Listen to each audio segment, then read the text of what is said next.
This week we're doing the topic of teenage vaping. Vape Nation, yo.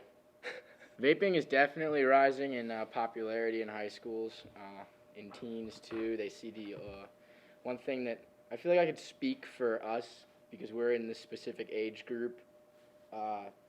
Younger kids see the older kids doing it, and then they start, and I feel like it's just going back to younger and younger ages. I graduated middle school from my school, which was different than theirs, and nobody was vaping. But after we went to high school, the kids there in the middle school where I came from started vaping. It definitely is a contributor. There's more contributors to it. It's a whole bunch of things that can make a kid start to vape.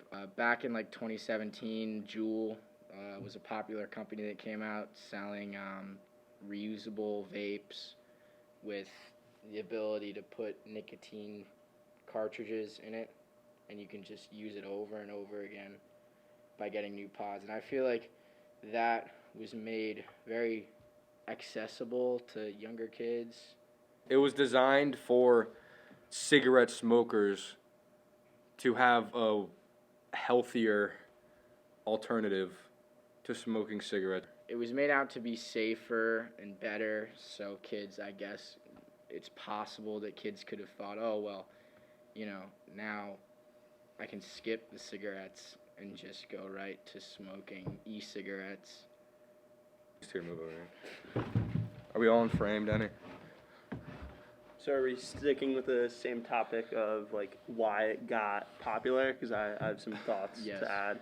All right. So I think like our generation, cigarettes were greatly demonized, but we did not grow up with any thoughts of like when we were kids, there was no such thing as an e-cigarette. So like there was no campaigns against it. And then it really, like, when we entered high school, it was kind of just faced to us, and, like, it was presented to us, and there was no negative shown to it, because as opposed to cigarettes, which some kids otherwise may have taken up on, it was presented as a safer, more quick, efficient, and overall easier means. And really never even thought of a negative until like the government really started to crack down on it. And also, there were like commercials too. Mm-hmm. Like, remember the commercials? They were like really like nice looking. They'd show the Juul, would show the pods. Like kids would see that and then think about the cigarette commercials that they would see. Yeah, we all know what those are like. Mm-hmm. I'd say not that the number of kids has dropped, but I think in like 2016, 2017, it was on such an upward trajectory. Mm-hmm. And I think that these regulations to like ban the fruity flavors has really flattened the curve for it.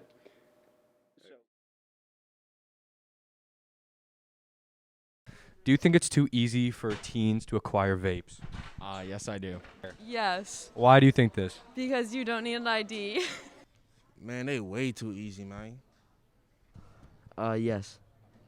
How so? I don't know. Yeah, today, definitely. Do you think vaping affects the mental and physical health of teens? Yes, I do. In what ways? I believe it will affect their stress and their performance in school. I guess it causes more anxiety, depression, and you get withdrawal symptoms from it. Yes, very badly. In what ways? People die from it. I think depression, definitely. I think anxiety. And I think it makes them, like, paranoid sometimes. Yeah. Definitely mental. Thank you. Hi, we're here with Miss Morgenthaler. Do you think vapes are too accessible for teens? Yes, I absolutely think they're too accessible. Do you think teens are aware that vaping has negative effects on both their mental and physical health? I think that there's a lot of awareness that vapes are not great for your health. I'm not sure that people stop to think that it's, I think that people understand that it's bad for your physical health, but I'm not sure that people stop to think that it's bad for your mental health. But I do think the two are linked. If your physical health is affected, your mental health is affected, and vice versa. Is there any information accessible for students at the school on information such as how to quit vaping or just the dangers of starting vaping? Yes, I know that we've done everything through health classes. We've had assemblies in the past about the dangers of vaping. I usually have a little thing on the outside of my board with a little QR code about a little document you can go to about how to quit vaping. But also, like, there's a wealth of information at your fingertips with all your phones. So I know that if you just Google how to quit vaping, all of these websites show up. There are lots of apps out there. If you go a couple of days without vaping, it gives you badges. It does all this stuff, which seems really dumb, but it can feel really fulfilling if you are really looking to try and quit. And if anybody truly wants to quit and doesn't know how to start or wants more information, anybody can come talk to me. It's totally confidential. I don't call home, and I'm here to help.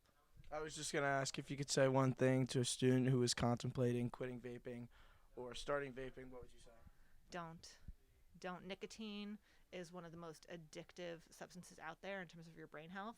And then, if you're vaping marijuana, it's very bad for your health as well as for your developing brains, for sure. Thank you so much. Yeah, of course. Thanks, guys.